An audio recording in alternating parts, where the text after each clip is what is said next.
Praise the Lord everyone. Good morning. Today Jesus saw me fellowship word of God. யோவான் 14ஆம் அதிகாரம் 13ஆம் வசனம் மற்றும் 14ஆம் வசனம்.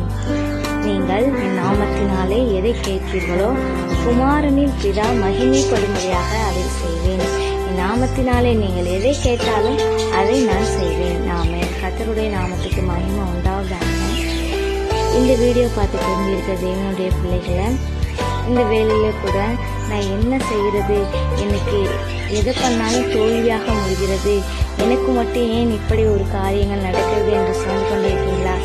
கர்த்தர் நிச்சயமாகவே உங்களுடைய சத்தத்தை கேட்கிறார். ஏன்னா என் நாமத்தினால எதை கேட்டாலும் அதை நான் செய்வேன் என்று சொல்லியிருக்கிறார்.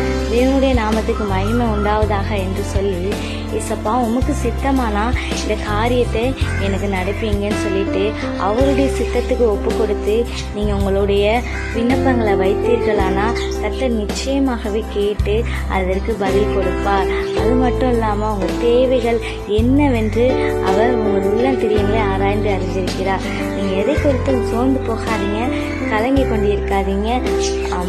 கர்த்தர் இந்த வார்த்தையின் மூலமாக உங்களோடு பேசுவார் நினைக்கிறேன். கர்த்தர் தாமே இந்த வார்த்தையை கொண்டு ஆசீர்வதிப்பாராக. ஆமென். Thank you Jesus. God bless.